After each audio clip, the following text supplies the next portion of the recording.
My parents kicked me out at 18. I still remember the sound of the door slamming behind me. The finality of it. The way my mother's face looked through the window, not sad, not regretful, just done with me. I was 18 years old, standing on the porch with a trash bag full of clothes and nowhere to go. That was the night I learned what it meant to be truly alone. But what they didn't know, what they couldn't have possibly known, was that this moment would change everything. And years later, when they showed up at my door begging, well, that's when the real story began.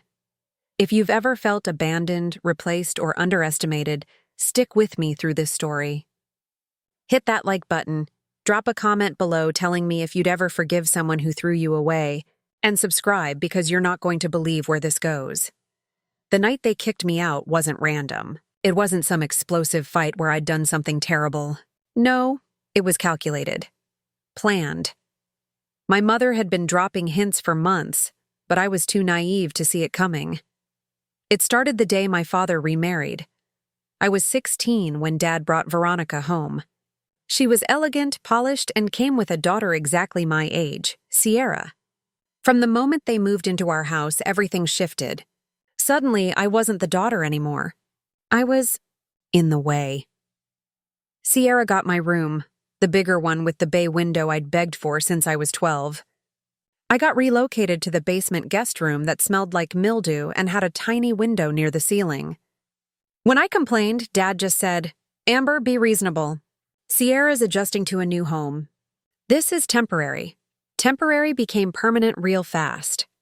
Sierra got enrolled in the private art school I'd been saving for. "She's already applied," Veronica explained with a sympathetic smile that didn't reach her eyes. We didn't want to confuse the administration with two applications from the same household. "My college fund? We need to be fair to both girls," Dad said. "We're splitting it evenly." Except I'd been contributing to that fund since I was 14, working weekends at the diner. Sierra had contributed nothing. But nobody cared about that detail. Every birthday, every holiday, every family dinner became about Sierra. Her art shows, her achievements, her friends, her dreams. I became the ghost that lived in the basement, showing up for mandatory family events and otherwise staying invisible. I worked more hours at the diner, saved every penny, told myself that in 2 years, I'd be 18, and I could leave on my own terms. But they didn't even give me that.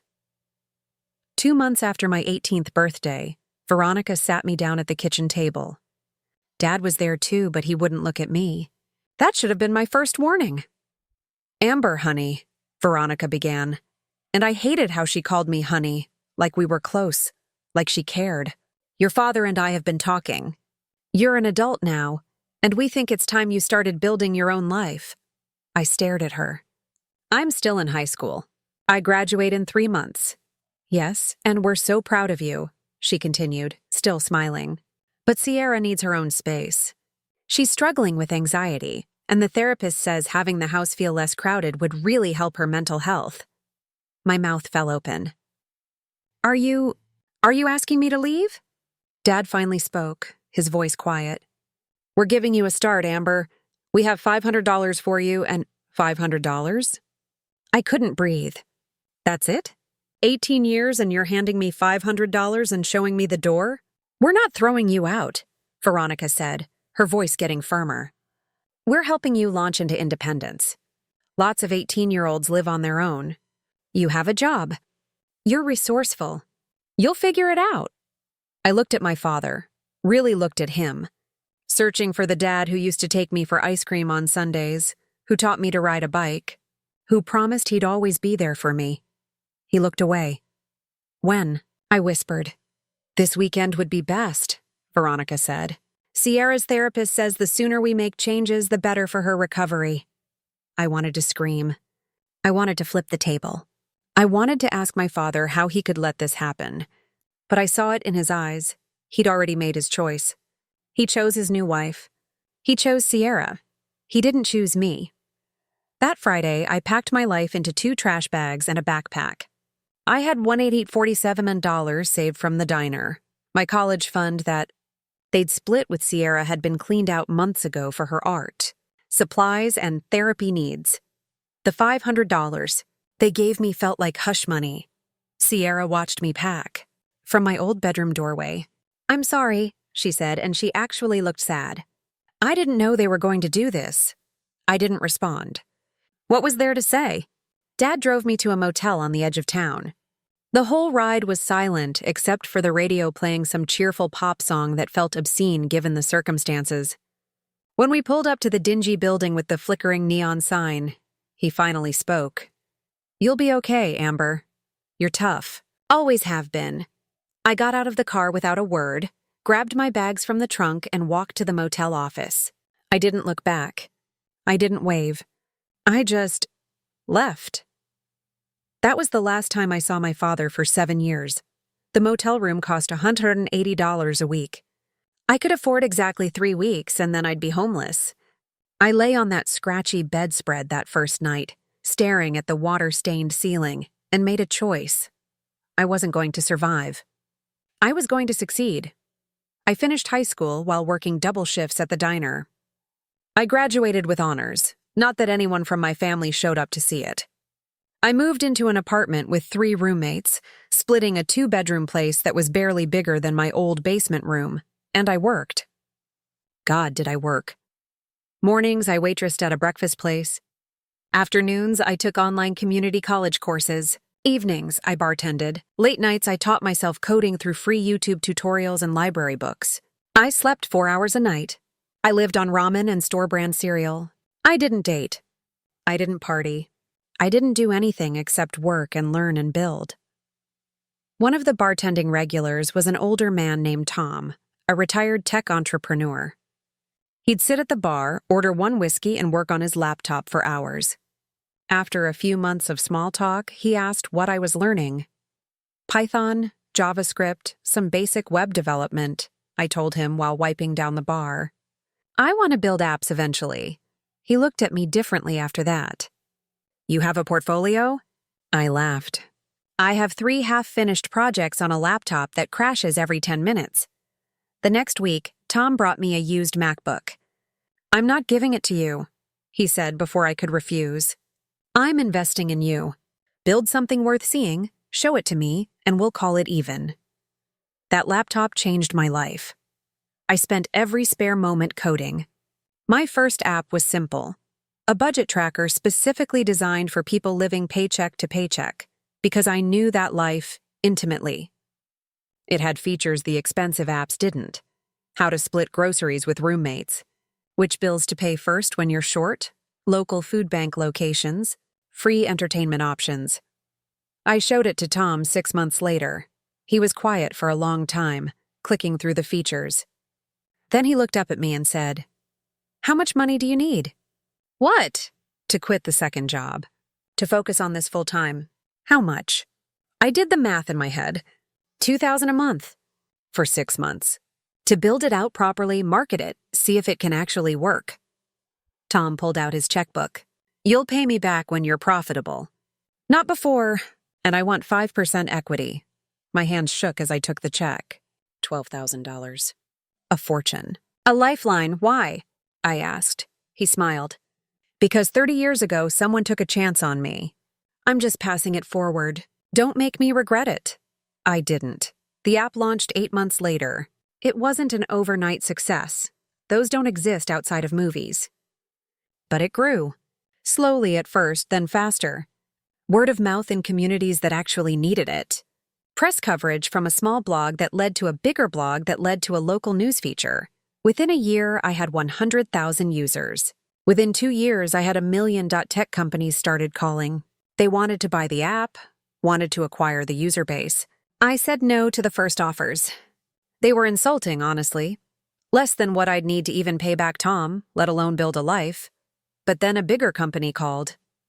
A corporate giant that wanted to integrate my budgeting system into their banking app. They offered $3 million. I was 23 years old.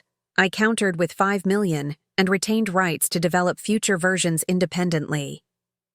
They agreed. The day that money hit my account, I sat in my cramped apartment with my roommate sleeping in the next room and Tom's laptop on my knees. And I cried. Not from joy exactly, from something more complicated. Relief, vindication, grief for the 18-year-old me who'd thought her life was over. I paid Tom back his $12,000 that week. He refused the interest I tried to include. Keep it, he said. Invest it in the next scared kid with a dream. That's how you pay me back. The $5 million became $10 million when I launched my second app. Then $20 million.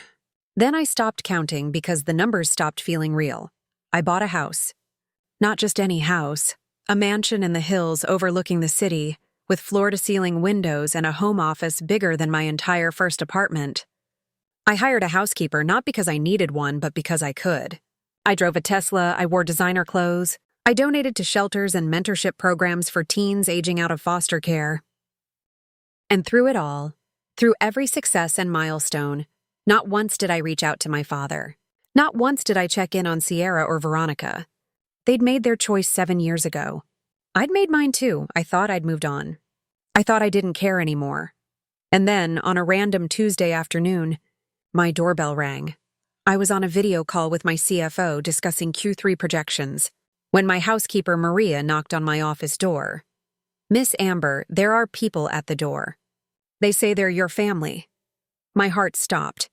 Literally stopped for a full second before slamming back into rhythm. Tell them I'm not available. Maria hesitated. They're very persistent. The older man says he's your father. They've been standing there for 10 minutes. I muted my call. How did they get past the gate? They told security it was an emergency. A family emergency. Of course they did. I unmuted the call, wrapped up the meeting in 30 seconds, and closed my laptop. My hands were shaking. After 7 years of silence, they showed up here. At my home, my sanctuary. What could they possibly want? I looked at myself in the mirror by the door. Power suit. Professionally styled hair. Makeup done by someone I paid to make me look confident and successful. I looked nothing like the scared 18-year-old they'd discarded. Good. I walked to the front door, my heels clicking on the marble floor. Maria hovered nearby, protective. She'd been with me for 2 years and knew I had no family in my life. She'd asked once, I'd said, "It's complicated," and she'd never brought it up again. Through the doorbell camera screen, I could see them. Dad looking older, grayer, smaller somehow. Veronica, still elegant but worn. And Sierra, who'd grown into a woman but looked exhausted, dark circles under her eyes. I opened the door, but didn't step aside to let them in. Amber. Dad's voice cracked on my name. Wow. You look incredible. I didn't smile. Didn't speak. Just waited. Veronica spoke next, her usual confidence wavering. We know this is unexpected. We should have called, but we didn't have your number and... How did you find me? My voice came out colder than I intended. No, that's a lie. It came out exactly as cold as I intended. There was an article, Sierra said quietly, in the business section, about your apps, your success. It mentioned you lived in Summit Heights and there aren't many Ambers in tech, so we looked. So you tracked me down. Showed up uninvited. Told my security it was an emergency to force your way past the gate. I leaned against the door frame. What do you want? Dad flinched at my tone. Can we come in? Please, just to talk. You can talk from there. The three of them exchanged glances. Some silent communication happening that I wasn't part of. Story of my life with them. Veronica straightened her shoulders, gathering that old confidence. We need your help, Amber. Sierra is sick. She has a rare autoimmune condition, and the treatment is expensive. Our insurance denied the claim, and we've exhausted our savings, and so you need money. I felt nothing. Absolutely nothing. You threw me out with $500 7 years ago, and now you want me to bankroll your medical crisis. It's not like that, Dad said quickly. We know we hurt you. We know we made mistakes. But Sierra could die, Amber. This isn't about money or pride or the past. This is about saving her life. Sierra stepped forward, tears streaming down her face. I'm sorry. For everything. For taking your room, your college fund, your family.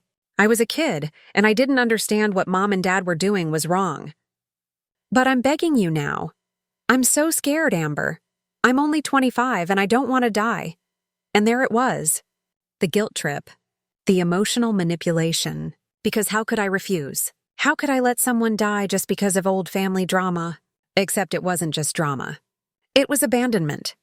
It was choosing one daughter over another. It was years of favoritism and dismissal, and finally, the ultimate rejection. I looked at my father, really looked at him, and I asked the question that had haunted me for 7 years. Did you ever think about me? After you dropped me at that motel, did you ever wonder if I was okay? If I had food? If I had a place to sleep? Did you lose even one night of sleep worrying about the daughter you threw away? His silence was answer enough. That's what I thought. I stepped back into the house. You need to leave now. Amber, please. Veronica's composure cracked. I know I was awful to you. I know I pushed your father to choose us over you. But punish me, not Sierra. She's innocent in this. Innocent? I laughed, and it sounded bitter even to my ears. She's the reason you gave.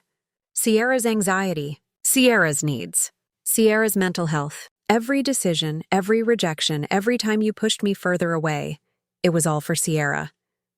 I was sick then too. Sierra sobbed. I did have anxiety. I was struggling. I'm not saying it justifies what they did to you, but I wasn't lying about being unwell. And yet somehow your anxiety required my bedroom, my college fund, my father, and eventually, my complete removal from the house. I crossed my arms. Funny how your mental health could only improve at the expense of mine. Dad found his voice again. What do you want us to say? That we were wrong? We were. That we should have done better? We should have. That we're sorry? We are. But this isn't about the past anymore, Amber. This is about right now. This is about life and death. You're right, I said. It is about life and death. And 7 years ago, you decided I was worth less than Sierra. You decided her comfort mattered more than my survival. So now when you're asking me to choose, I'm choosing me, just like you did. I started to close the door. Wait! Sierra's voice was desperate. What if I could give you something? What if there was a way to make this right? I paused. There's nothing you have that I want. The truth. She looked at her mother, something defiant flashing in her eyes. What if I told you the whole truth about why they really kicked you out? Veronica went pale. Sierra, don't. No, she deserves to know. Sierra turned back to me. It wasn't about my anxiety. That was the excuse. The real reason. Mom was jealous of you. The world tilted slightly. Jealous. I repeated. Of what? I had nothing. I was nothing to them. You were everything to Dad, Sierra said. Before we moved in, he talked about you constantly. How smart you were. How hardworking. How proud he was of you. And Mom? She couldn't stand it. She couldn't stand that he had this whole life before her. This daughter who he loved more than anything. Sierra. That's enough, Veronica hissed. But Sierra kept going, words tumbling out like she'd been holding them in for years. She made a plan. Slowly turn Dad against you. Make everything about me. Make you seem difficult and ungrateful while I was sweet and struggling. She knew if she pushed hard enough, Dad would have to choose. And he did. He chose us. I looked at my father. Is that true? He couldn't meet my eyes. It's more complicated than, is it true? His shoulders sagged. Veronica felt insecure about my relationship with you. I tried to balance everyone's needs, but He trailed off. You chose your wife's insecurity over your daughter's home. I finished for him. You let her manipulate you into abandoning me because it was easier than standing up to her. I thought you'd be okay, he whispered. You were always so strong, so independent. And Sierra really was sick. I convinced myself I was making the right choice. And now? Now that Sierra's sick again, now that you need something from me, now you show up. Not because you missed me. Not because you regretted what you did. But because you need my money. None of them denied it. I felt something crack open inside my chest. Some tiny piece of hope I didn't even know I'd been carrying. The hope that maybe they'd come back because they loved me. Because they realized they'd made a mistake. because family mattered, but no. It was just about money. It had always been about what I could give them or what I cost them. "I'll think about it," I heard myself say. Hope flared in all three faces. "But you're not coming in. You're not staying here. You're going to leave, and I'm going to decide what to do on my own terms. Not because you showed up and ambushed me. Not because you manipulated or guilted me. On my terms." "How long?" Dad asked. "The treatment. She needs to start soon. You'll know when you know. Now leave." This time, when I closed the door, they didn't stop me. I stood in my foyer, in my beautiful house that I'd built through years of pain and work, and I couldn't breathe. Maria appeared beside me with a glass of water. "You okay, Miss Amber?" "No," I said honestly, "but I will be." I went to my office, sat at my desk overlooking the city, and pulled out my laptop. Not to work, to research. Because if I was going to make this decision, I was going to make it with full information. Sierra's condition was real. I found medical journals, treatment options, survival rates. Without treatment, she had maybe 2 years. With treatment, her prognosis was excellent, 95% remission rate.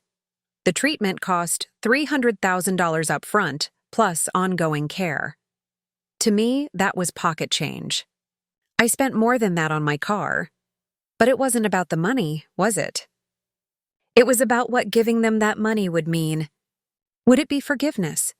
Would they think everything was fine now, that we were family again? Would they expect more? Or could I give them the money and walk away, conscience clear, knowing I'd saved a life but owed them nothing more? I sat there until sunset, watching the sky turn purple and gold, and I realized something. The decision wasn't really about them at all. It was about who I wanted to be. Did I want to be the person who was so hurt, so damaged by what they'd done, that I'd let someone die to prove a point? Or did I want to be the person who was strong enough to help, even when it cost me nothing but pride? I picked up my phone and called my lawyer.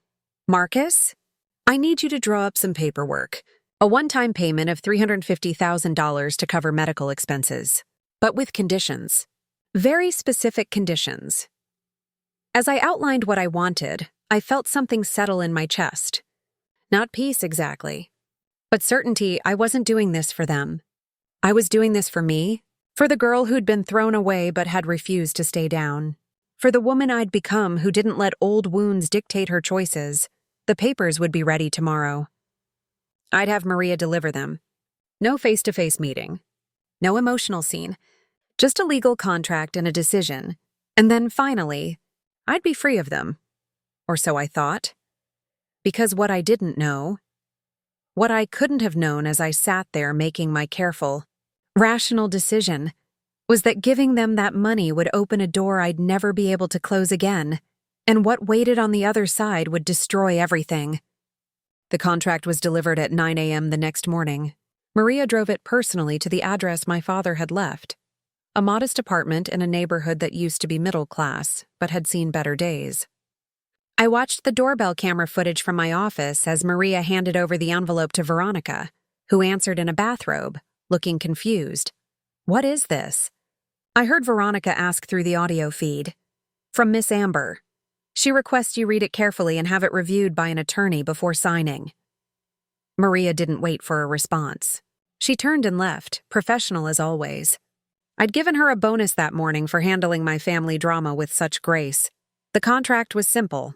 $350,000 transferred directly to the medical facility treating Sierra, not to my father, not to Veronica, to the hospital, with strict instructions that the funds could only be used for Sierra's treatment.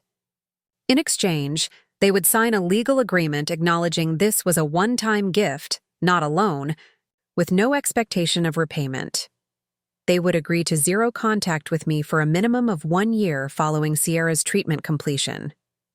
They would never use my name, image, or story in any public forum, media, or social media platform. Any violation of these terms would result in immediate legal action and a requirement to return the full amount plus legal fees. It was harsh. I knew it was harsh, but I also knew that without boundaries, they'd see this as an opening. They'd see it as reconciliation. And I I wouldn't let them back into my life just because I'd helped with medical bills. My phone rang at 11 a.m., unknown number. I almost didn't answer, but something made me pick up. Amber. My father's voice, tight with emotion. We got the papers. And? These terms? They're so cold, so formal. We can't even talk to you for a year? That's correct. But what if we want to thank you? What if we want to apologize properly, try to rebuild? Dad. I cut him off. Let me be very clear. This money isn't about rebuilding our relationship. This is me choosing to help Sierra because she's sick, not because we're family. We stopped being family 7 years ago when you left me at that motel. Don't say that. You're my daughter.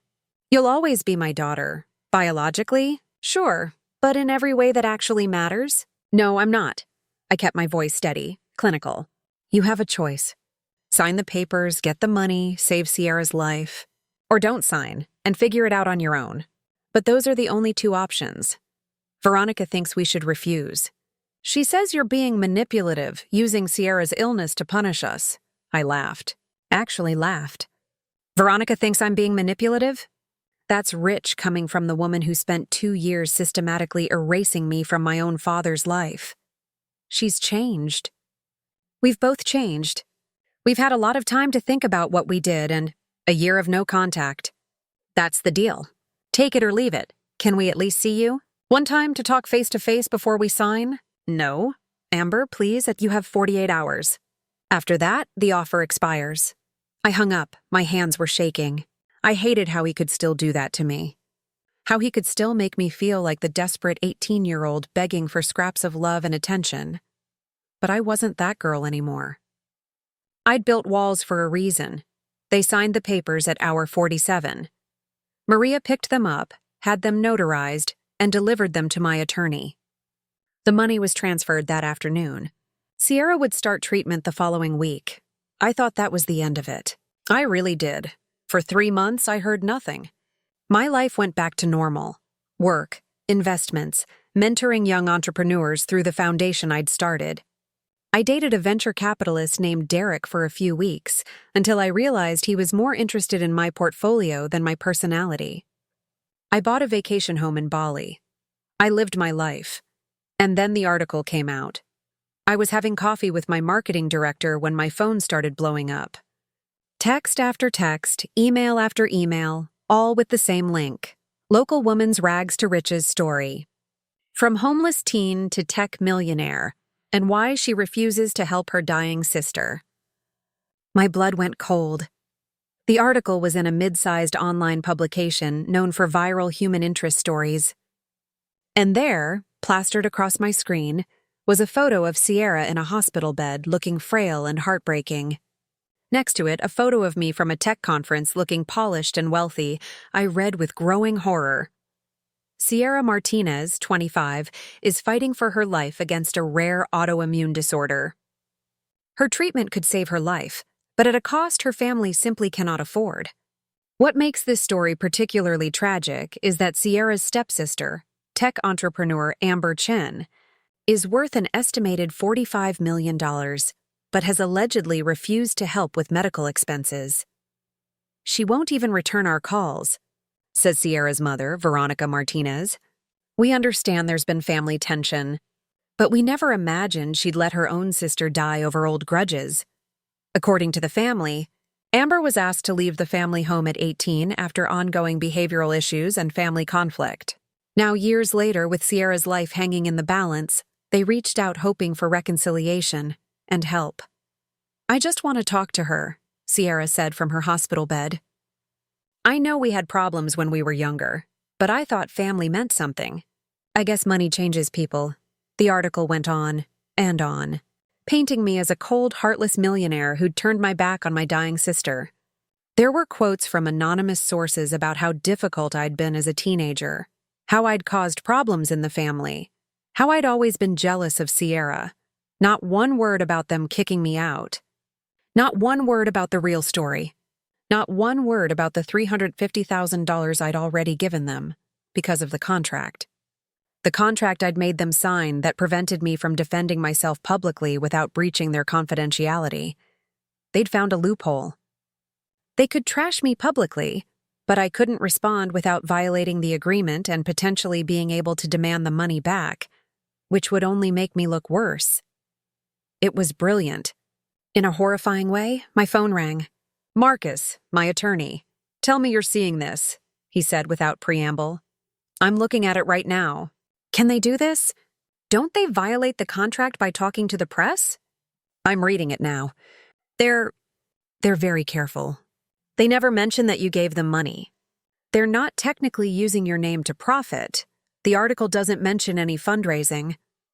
And they're framing it as their story, not yours. It's skirting the edge of the contract, but I'm not sure it's a clear violation. So what do I do? You could sue for breach of contract, but that would require revealing the payment, which would lead to questions about why you demanded such strict terms. It could backfire. So I just let them destroy my reputation? Or you tell your side of the story, publicly. Yes, it might void parts of the contract, but at this point, your reputation is worth more than $350,000. He was right. But the thought of airing all that family trauma publicly, of becoming a viral sob story myself, made me feel sick. I called an emergency meeting with my PR team. By evening, we had a strategy, a carefully worded statement that threaded the needle between defending myself and not revealing too much. I'm saddened to see private family matters made public. While I won't go into detail out of respect for everyone's privacy, I can say that I've acted in accordance with my values and my resources. My focus remains on my work and the many people my companies serve. I ask for privacy during this difficult time. It was professional, dignified, completely inadequate. The internet didn't want dignified. They wanted drama. Within hours, I was trending on Twitter, Reddit threads dissecting my character, think pieces about wealth and family obligation, comment sections filled with people calling me everything from heartless to evil. Abandoned Sierra started trending.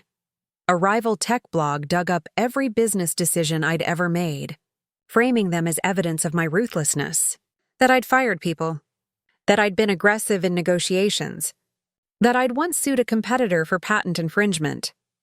Everything was twisted to fit the narrative. Amber Chen, the woman who'd succeeded by stepping on others, now refusing to help her own dying sister. My investor calls that week were awkward. My board meeting was tense. No one said anything directly, but I could feel the judgment. The uncertainty. Was I a liability now? Derek, the venture capitalist I'd briefly dated, sent me a text. "Hey, just wanted to check in. That article is rough. Let me know if you need anything." Translation. He was distancing himself before the drama touched him. The only person who reached out with genuine support was Tom, my old mentor. He called me directly. "I don't know what happened with your family," he said. "And I don't need to know. But I know you. I know the kid who worked 3 jobs and taught herself to code in a library. I know the woman who's donated millions to help other kids in bad situations. Whatever the real story is, I know you didn't abandon anyone. I cried for the first time since the article dropped. Thank you. What are you going to do?" "I don't know yet. But I can't let them win." "Then don't." After I hung up, I sat in my office and really thought about my options. I could let this blow over. In a week or 2, the internet would move on to the next scandal. But the damage would be done. Every future article about me would mention this. Every business deal would have this cloud hanging over it. Or I could fight back. Really fight back. Tell the whole ugly truth. I made my decision. I called Marcus. "I want to hold a press conference. I want to tell everything. And I want to sue them for breach of contract and defamation. Amber, are you sure? This will get messier before it gets better. I'm sure." Set it up for tomorrow. That night, I couldn't sleep. I kept running through what I'd say, how I'd say it. Part of me felt guilty. Sierra really was sick, and here I was about to make this public battle even bigger. But she'd made the choice to go to the press. She'd made the choice to lie about me. I'd given them money. I'd saved her life. And this was how they repaid me. The press conference was scheduled for 2 p.m. at my office building. My PR team wanted to control the environment, limit who could attend. But I overruled them, open press. Anyone who wants to come? I'm not hiding. The conference room filled up fast. Reporters, bloggers, even some TikTokers with cameras. My PR director looked like she might have a heart attack, but I stayed calm. I walked to the podium in a navy suit, no notes, just me and my truth. Thank you all for coming. I'm going to make a statement, and then I'll take questions. 3 days ago, an article was published suggesting that I've refused to help my stepsister Sierra with her medical expenses. I'm here to set the record straight. I took a breath. When I was 18 years old, 2 months before my high school graduation, my father and stepmother asked me to move out of our family home. They gave me $500 and drove me to a motel. The reason given was that my stepsister Sierra needed space for her mental health. I was not given a choice. I was not given time to find an apartment or make arrangements. I was simply removed. The room was dead silent. For 7 years, I had no contact with my family. No birthday calls, no Christmas cards, nothing. I built my life from that motel room forward. I worked multiple jobs, put myself through school, and eventually started the companies you know today. 3 months ago, my father, stepmother, and stepsister appeared at my home unannounced. They wanted money for Sierra's treatment, and despite everything they'd done, despite 7 years of silence, I gave it to them. I paid $350,000 directly to her medical facility to cover her treatment in full. Gasps and murmurs rippled through the room, but I also required them to sign a contract that included 1 year of no contact, because I needed boundaries. I needed to protect myself from people who had already abandoned me once. That contract is why I couldn't immediately respond to the article. That contract is why they knew they could trash me publicly while I stayed silent. I pulled out my phone and projected the signed contract onto the screen behind me. With patient names and financial details redacted, but the signatures clear. So to answer the question in that article, no, I did not refuse to help my dying sister. I did help her. I did save her life. What I refused to do was let them back into my life without boundaries. And apparently, that was unforgivable to them. The questions came fast. Why didn't you tell this story earlier? Because I was trying to respect their privacy and handle this with dignity. But when someone lies about you publicly, sometimes you have to defend yourself. Are you suing them? Yes, for defamation and breach of contract. Not because I want revenge, but because actions have consequences. They've damaged my reputation and my business relationships with lies. That can't stand. Do you regret helping them now? I paused on that one. No, I regret that they made me regret it. I wish I lived in a world where you could help people out of kindness and not have it weaponized against you. But I don't regret doing the right thing for a sick person, even if that person hurt me. What do you want people to know? That trauma is complicated. That family is complicated. That you can be both a victim and a survivor, both hurt and successful, both generous and boundaried. I'm not perfect, but I'm also not the villain they tried to paint me as. The press conference lasted an hour. By the time I stepped away from the podium, I felt lighter. Exposed, yes. Vulnerable, absolutely. But also free. The story exploded. Within hours, the narrative shifted. Abandoned Sierra became Oz Abandoned Amber. The original article was updated with my statement. Other outlets picked it up. Think pieces about family estrangement and chosen boundaries. Discussions about adult children and parental obligations. My father's workplace was apparently flooded with angry calls. Veronica's social media accounts were bombarded until she deleted them. Sierra released a statement through the hospital saying she'd been misled by her mother about the situation and apologized for her part in the article. I felt no satisfaction in any of it. Just exhaustion. But then things took a turn I never expected. 2 days after my press conference, I got a call from an unknown number. I almost didn't answer, but something made me pick up. Amber Chen? A woman's voice, vaguely familiar. Yes? This is Linda Harper. I was married to your father. Before Veronica, my mother, my biological mother who'd left when I was 3, who I had exactly 2 memories of, her perfume and the sound of the door closing behind her. I don't understand, I managed. I saw your press conference. And I need to tell you something about your father. about why I left, about why he is the way he is. My heart was racing. Why now? Why after all these years? Because you deserve to know the truth. And because if I don't tell you now, I never will. Can we meet? I should have said no. I should have protected myself from more family drama, more revelations, more pain. But I heard myself say, tomorrow, 10 a.m., my office. When I hung up, Maria was standing in the doorway. Everything okay, Miss Amber? I don't know, I said honestly. I really don't know. Linda Harper arrived exactly on time. She was in her 50s, well-dressed but not wealthy, with dark hair graying at the temples. And when I looked at her face, I saw my own eyes staring back at me. You look so much like my mother, she said softly. Your grandmother. She passed 5 years ago, or I would have brought you to meet her. I have a grandmother?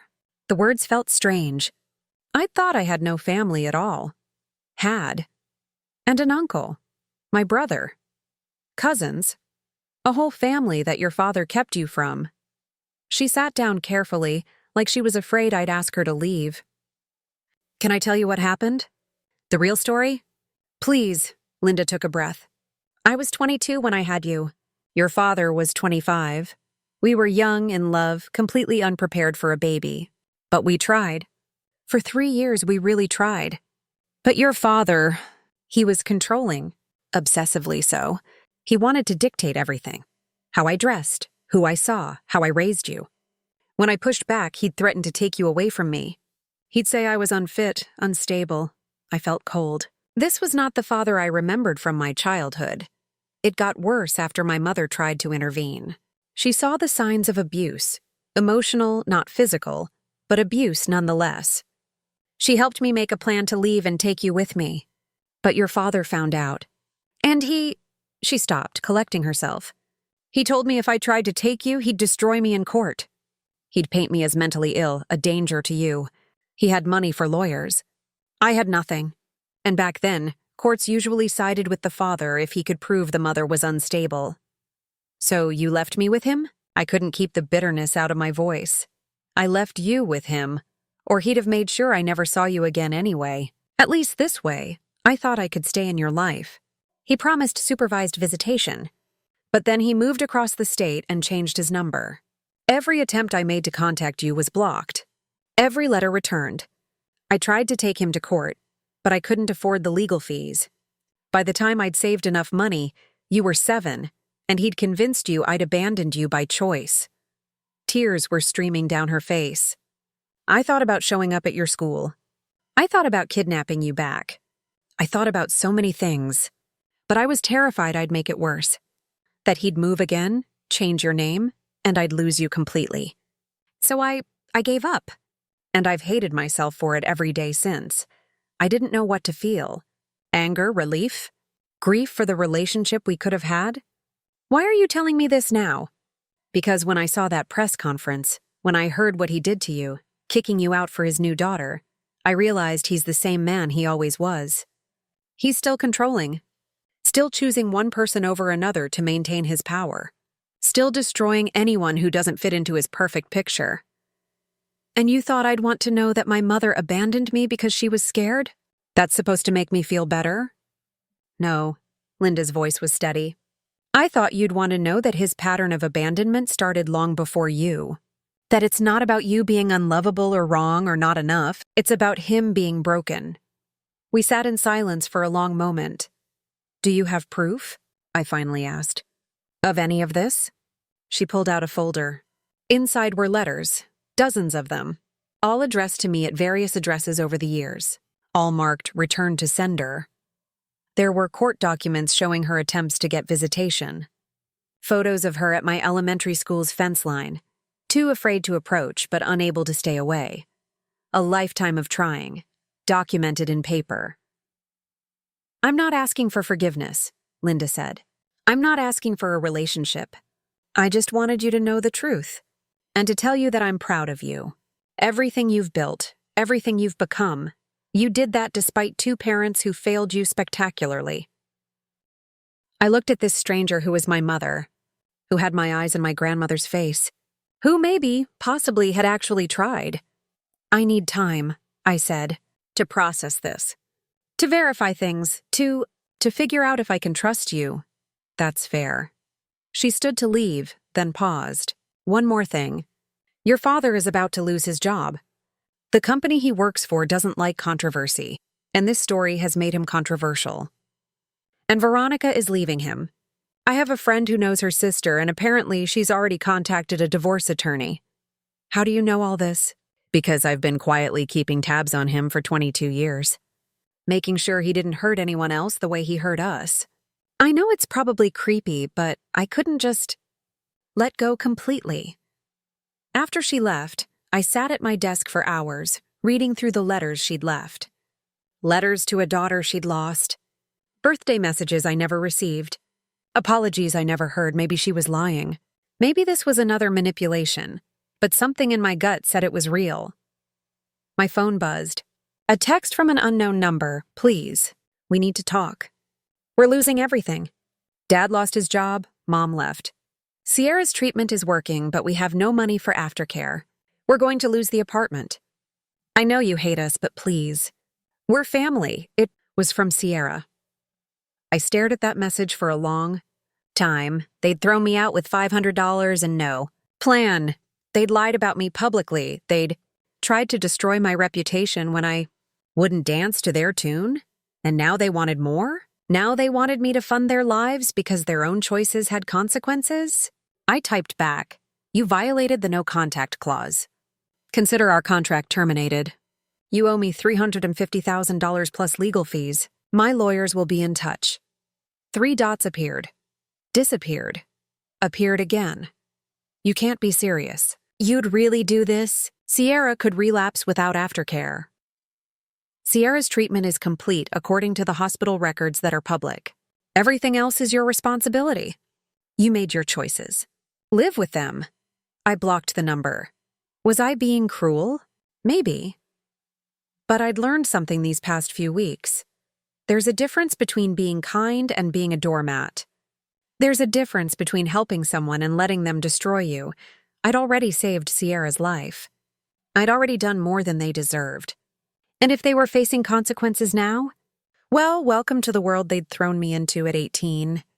At least they had each other, but as I sat there, blocking numbers and drawing legal boundaries, I couldn't shake something Linda had said. He's still the same man he always was. What if this wasn't just about me and Sierra? What if there was a bigger pattern here? What if my father had been destroying people his whole life, and I'd just been the latest victim? I opened my laptop and started searching. Really searching into my father's past, his previous jobs, his history. And what I found made my blood run cold. Because Sierra wasn't his first replacement daughter. There had been another one, years before Veronica. Between my mother and his second wife, a stepdaughter he'd taken in, favored, and then nothing. She disappeared from all records around the time she turned 18. Just like me. I had her name now. Rebecca Chen. He'd adopted her, given her his last name, and I was going to find her, because I had a feeling that whatever I'd been through, whatever manipulation and abandonment I'd experienced, I wasn't the only one, and if I was right, if there was a pattern, then this wasn't over. Not even close. This was just the beginning. Finding Rebecca Chen wasn't easy. It's like she'd been erased from existence after 2008. No social media. No public records beyond a high school graduation announcement. No marriage license. No property records. Nothing. But I had resources now that 18-year-old me never had. I hired a private investigator, one of the best in the state. I gave him everything I'd found. Adoption records, school photos I'd dug up from archived yearbooks online, my father's address history. Find her, I told him. I don't care what it costs. 3 days later, my phone rang. Ms. Chen, I found her.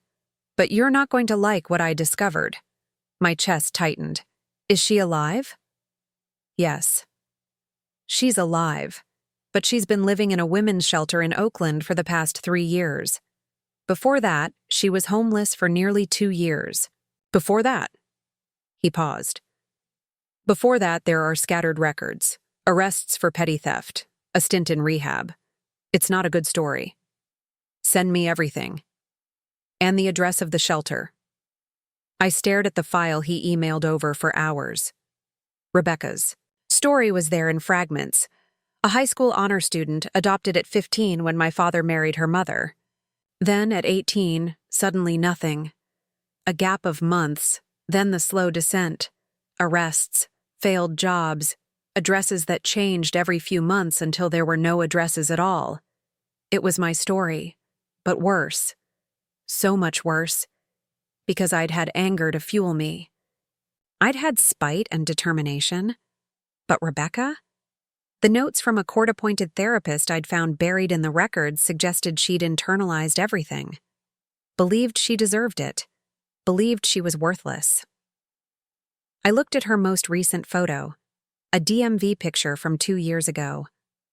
She had my father's eyes. Not biologically, but that same haunted look I'd seen in the mirror for years after he left me at that motel. I made a decision. The women's shelter in Oakland was a converted church in a neighborhood that had gentrified around it, but left this one block untouched. I dressed down. Jeans, a simple sweater, no jewelry. I didn't want to walk in there looking like the tech millionaire I'd become.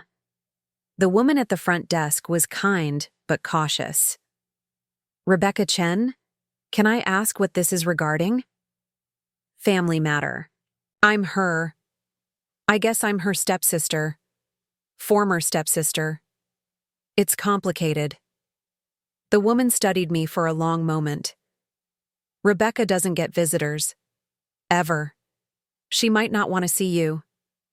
I understand. But could you at least ask? Tell her it's about our father. Tell her she's not alone. 10 minutes later, I was led to a small common room. And there she was. Rebecca was thin. Too thin. Her dark hair was pulled back in a messy bun, and she wore donated clothes that didn't quite fit. But when she looked up at me, I saw intelligence in her eyes. Intelligence and suspicion. I know who you are, she said before I could introduce myself. I saw your press conference, saw the articles about our father's golden child who got thrown away. I sat down across from her. You were his golden child before me. Her laugh was bitter. For about 2 years, yeah. Then I aged out of usefulness. What happened? When you turned 18? Rebecca looked away, staring at the water-stained wall. Same thing that happened to you, probably. My mom died. Cancer. When I was 17. By then, Dad had already started pulling away. I think he only stuck around because Mom was sick and leaving would have looked bad. The day after her funeral, he sat me down and told me I needed to start thinking about my future. That I couldn't live in his house forever. But he'd adopted you. Legally, you were his daughter. Legally doesn't mean emotionally. He gave me 3 months. 3 months to finish my senior year and get out. I had no money. Mom's medical bills had drained everything. No extended family. No plan. She finally looked at me. I thought I'd be okay. I thought I could figure it out like a normal adult. But I wasn't normal. I was a traumatized kid who'd just lost her mother and was being abandoned by the only father figure I'd ever known. What did you do? Failed. Spectacularly. Her voice was flat, emotionless. I couch surfed for a while. Dropped out of the community college I'd enrolled in because I couldn't afford it. Got a retail job, lost it when I couldn't keep an address stable enough to show up consistently. Started making really bad choices with really bad people because at least they didn't abandon me. Drugs, theft, whatever it took to survive. I felt sick. This could have been me. This almost was me, if not for Tom and his laptop and sheer dumb luck. Why didn't you reach out? To anyone? There are programs, resources. You think I didn't know that? For the first time, emotion cracked through her voice. I knew. But I also knew I didn't deserve help. That's what he taught me. That I was the problem. That if I couldn't make it on my own, It was because I was weak and broken and wrong. She leaned forward, eyes intense. You want to know the worst part? He'd check in sometimes. Every year or two he'd call me, ask how I was doing, and every time I was honest. I'm struggling, I'm homeless, I need help. You know what he'd say? You need to take responsibility for your life, Rebecca. I can't fix your problems for you. Then he'd hang up and disappear for another year. My hands were shaking. He did that? While you were homeless? 3 times. The last time was 4 years ago. I was living under a bridge, and he called to tell me he was getting remarried. To Veronica. He wanted to clear the air about the past. I asked him for help. He told me he'd already helped me enough by raising me when he didn't have to. Then he hung up.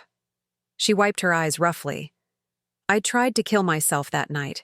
Obviously, it didn't work. Ended up in a psych ward, then rehab, then here. I couldn't speak, couldn't process the level of cruelty she was describing. So when I saw your press conference, Rebecca continued, when I saw that he'd done it again, found another daughter, loved her for a while, then threw her away when a shinier option came along, I wasn't surprised. I was just sad.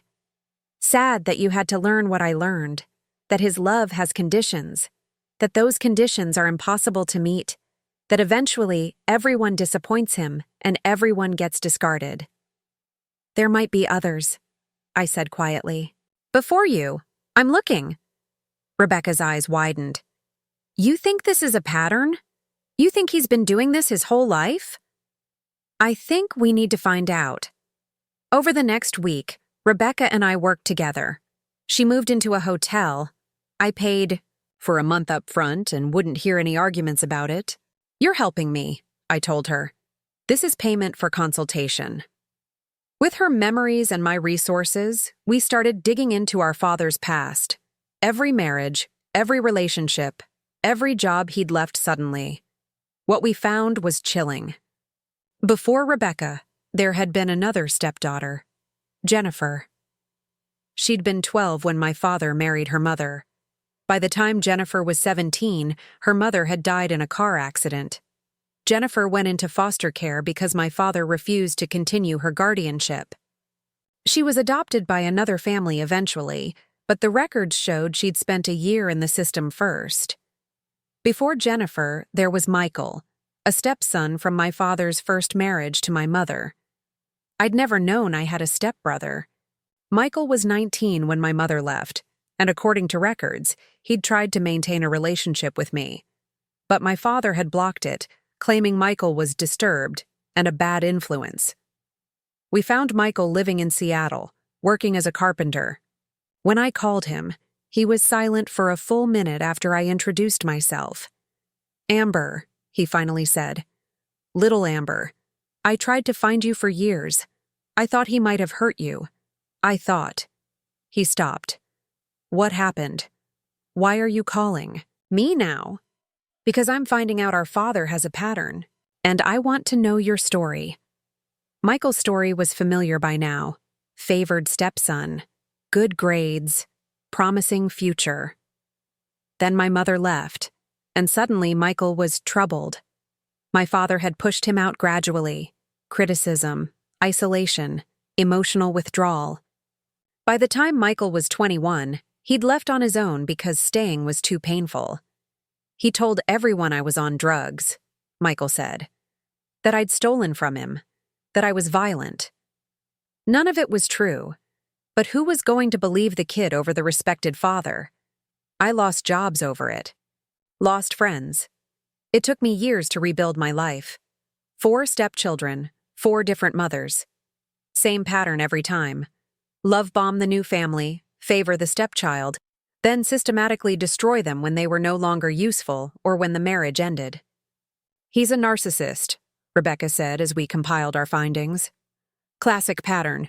He needs constant validation, so he finds women with children who need a father figure. He plays hero, gets the worship and admiration, but the second that child becomes independent or the mother dies or leaves, they're useless to him, so he discards them and finds a new family to save. And Sierra? I asked. is probably in for the same treatment eventually. But she's useful right now. She's sick. She's dependent.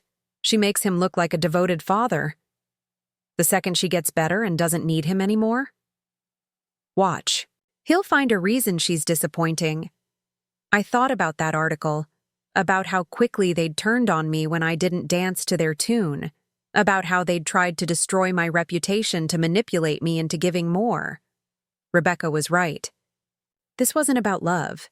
It was about control. We need to stop him, I said. We need to make sure everyone knows what he is. Rebecca looked scared. Amber, he's already lost his job. His wife left him. What more do you want? I want him to face consequences. Real consequences. I want every future woman to Google his name and find the truth.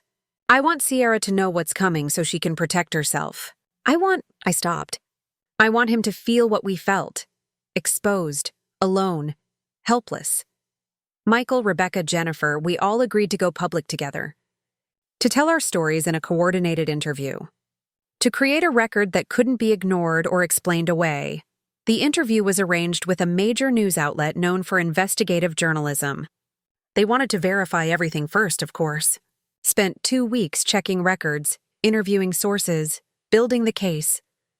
My father must have gotten wind of it because he called me 3 days before it was scheduled to air. Amber. His voice was pleading. Please, whatever you're planning, don't do this. I'm already destroyed. I've lost everything. Isn't that enough? You lost a job and a wife. I lost a father.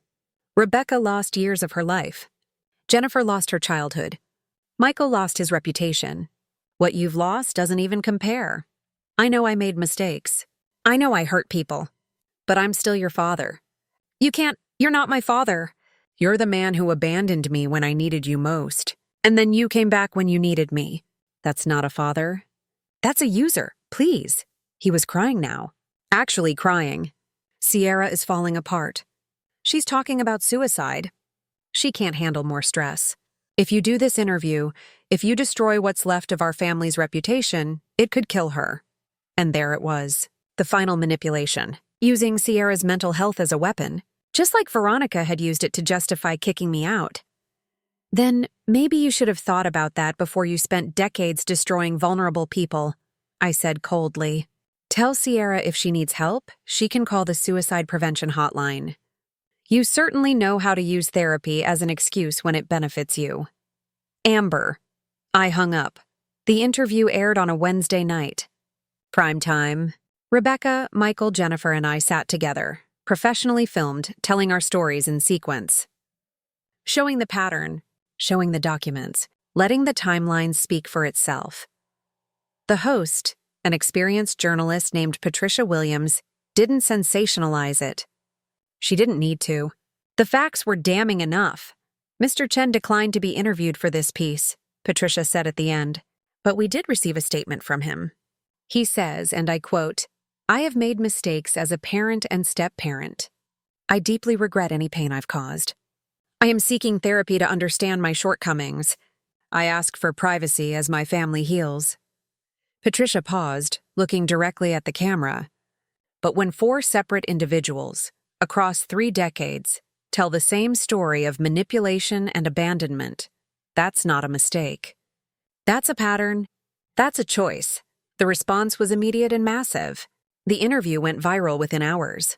Support poured in from other adult children who'd been abandoned, from psychologists explaining narcissistic patterns, from advocates for young adults aging out of care. But there was also backlash. People who thought I was being cruel, who thought public humiliation was too far, who believed in forgiveness and second chances. You're rich and successful now, one comment read. Why do you need to destroy an old man? Isn't your success enough revenge? I wanted to reply, because it's not about revenge. It's about protection. It's about making sure the next Rebecca or Jennifer or Michael knows they're not alone, not crazy, not unlovable. But I didn't engage. I'd said what I needed to say. 3 days after the interview aired, I got a call from Sierra. She'd gotten past my blockers somehow. Maybe called from a different number. He's in the hospital, she said without preamble. He had a heart attack. The doctors say it was stress-induced. Are you happy now? I felt nothing. Absolutely nothing. Is he going to survive? Probably. But he's broken, Amber. You broke him. No, I exposed him. There's a difference. I know what he did was wrong. I know he hurt you. But did you have to take everything from him? Couldn't you have just walked away? Like he walked away from me? From Rebecca? From all of us? I kept my voice steady. Sierra, I know you think you're different. I know you think he really loves you. But the second you're not useful to him anymore, the second you disappoint him or cost him something, he'll throw you away too. And maybe this interview will help you recognize it when it happens. That's not... She stopped. He's not like that with me. He wasn't like that with any of us at first. That's how he works. That's the pattern. I softened my voice slightly. Sierra, you're not my enemy. You never were. You were a kid caught in the same trap I was. But I can't protect you from learning the hard way. I can only hope you figure it out before you lose as much as Rebecca did. After a long silence, Sierra spoke again, her voice small. Was I ever really sick? The anxiety, I mean. Or was it something they made up? My heart cracked a little. I think you probably were struggling. But I also think they used your struggles as an excuse to isolate you, control you, and justify getting rid of me. Both things can be true. I'm so sorry, Amber, for everything. For the article. For not seeing what they were doing. For being part of hurting you. I know. But sorry doesn't fix it. Only you can fix your relationship with them. And honestly, I hope you get out before it destroys you. We hung up. I never heard from her again. My father survived the heart attack. But his life as he knew it was over. Every Google search of his name brought up our interview. He couldn't get hired anywhere in his field. He ended up moving across the country to some small town where maybe people hadn't heard the story. Veronica reached out once, through a lawyer, asking if I'd consider a settlement to stop talking about her publicly. I told my lawyer to inform her that I'd never signed an NDA about my own life. And I'd talk about whatever I wanted. I never heard from her again either. The lawsuit against them for defamation and breach of contract settled out of court. They paid me back the $350,000 plus legal fees plus an additional $200,000 in damages. I donated every penny to organizations helping teenagers aging out of foster care and young adults experiencing homelessness. In their honor, I guess. The darkly funny kind of honor. But the real work was just beginning. Rebecca, Michael, Jennifer, and I became close. We started meeting monthly, our little survivors group. We called ourselves the Discarded Daughters Society. Michael insisted he was an honorary daughter for the purposes of the group name. Rebecca started therapy with a trauma specialist I helped her find. She moved into a small apartment, got a part-time job at a bookstore, and started taking online classes. It was slow progress, but it was progress. I'm not trying to become you, she told me one evening over coffee. I know I'll never have your empire or your success, but I'm trying to just be okay, to believe I deserve to exist. That's all any of us can do, I said. And Rebecca, you're doing great. Jennifer reconnected with her adoptive family and started rebuilding those relationships. She'd pulled away from them years ago, believing she wasn't worthy of their love. Our interview had somehow helped her see that the problem had never been her. Michael got married.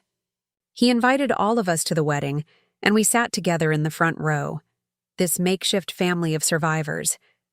It was one of the happiest days of my life. My biological mother, Linda, stayed in touch. Slowly, carefully, we built something. Not exactly a mother-daughter relationship. Too much time had passed for that. But a friendship. An understanding. She told me stories about my grandmother, about the family I'd never known. She explained how my father had isolated her, controlled her, made her doubt her own sanity until she believed leaving was the only option. But I should have fought harder, she said. I should have found a way. We all should have done something differently, I told her. But we did the best we could with what we knew. And we're here now. That's what matters. Tom, my mentor, my lifeline from the early days, passed away 2 years after the interview aired. He was 76, and it was peaceful, in his sleep, the way everyone hopes to go. At his funeral, I learned that I wasn't the only person he'd helped. There were dozens of us. Young people he'd invested in, believed in, given chances to. His legacy was an army of successful people who'd all started with nothing but a dream and a kind stranger's faith. I spoke at his funeral. Told the story of the laptop and the check and the way he'd seen something in me when I couldn't see it in myself. Tom used to say that wealth isn't about what you keep, I told the crowd. It's about what you give away.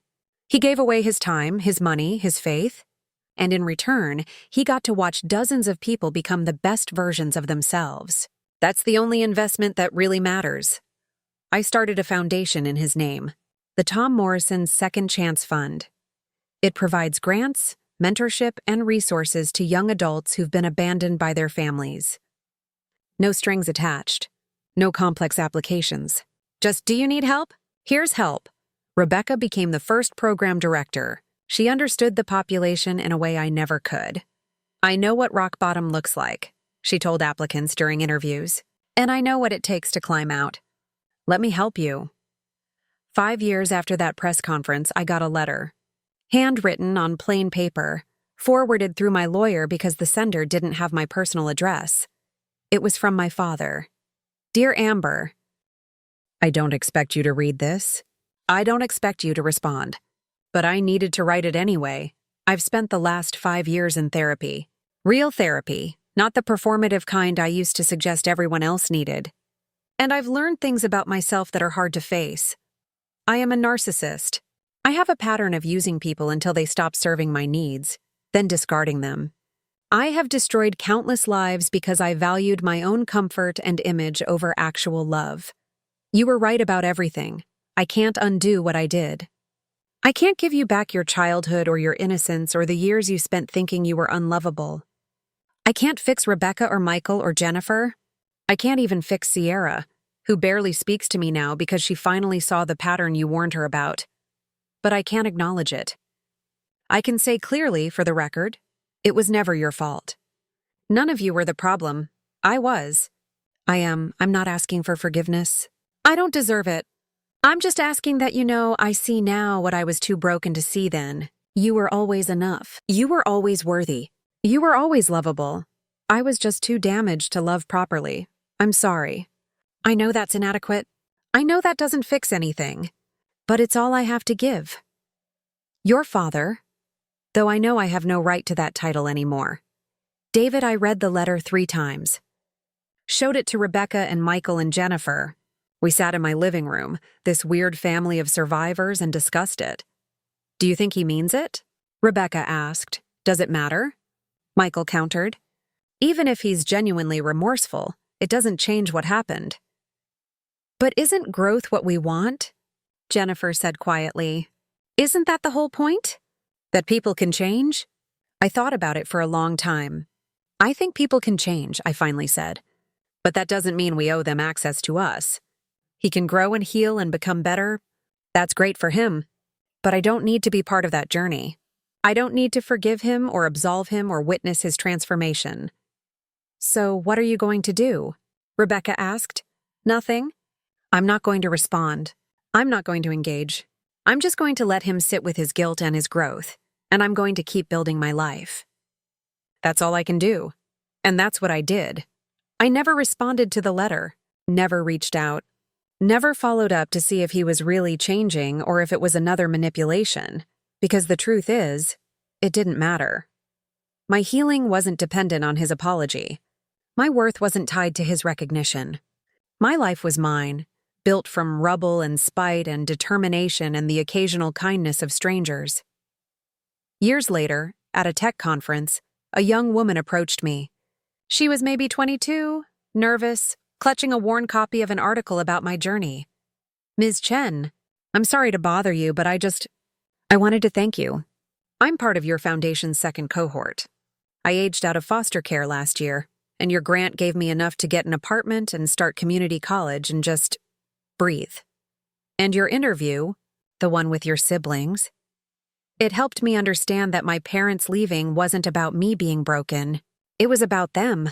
I smiled at her. Really smiled. What's your name? Jasmine, Jasmine, you're going to be amazing. I can tell.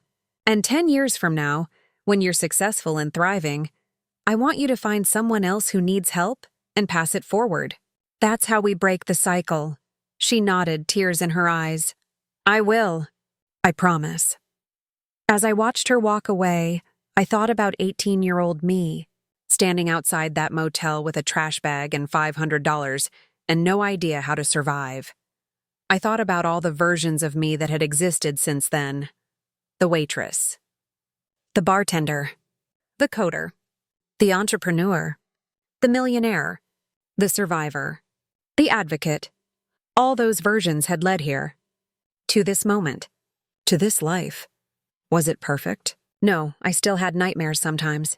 Still struggled with trust. Still caught myself waiting for people to leave, to prove that I was disposable. But I also had Rebecca and Michael and Jennifer. I had Linda, slowly becoming the mother she'd wanted to be. I had Maria, loyal and kind. I had Tom's legacy and the foundation and hundreds of Jasmines whose lives were changing. I had built something from nothing. Not just wealth, but meaning. Not just success, but purpose.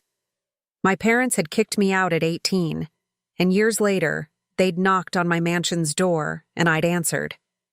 Not with the welcome they wanted, not with the absolution they hoped for, but with boundaries and truth and the courage to protect myself. They'd thrown me away thinking I was garbage. I'd proven I was gold. And honestly, that was the best revenge of all, not destroying them, though I'd done a fair bit of that. Not even succeeding beyond their wildest dreams, though I'd done that too. The best revenge was building a life so full, so meaningful, so undeniably beautiful that their absence from it didn't even matter anymore. They'd kicked me out to make room for someone else. I'd built a mansion, big enough for everyone they'd ever thrown away, and we were thriving. Sometimes the family you choose is stronger than the family you're born into. Sometimes survival isn't about proving something to the people who hurt you. It's about building something so beautiful that their opinion becomes irrelevant. To everyone who's ever been abandoned, replaced, or told they weren't enough, you are. You always were. The problem was never you. Thank you for staying with me through Amber's story. If it resonated with you, drop a comment sharing your own journey. And remember, your story isn't over yet. The best chapters might still be ahead. Until next time.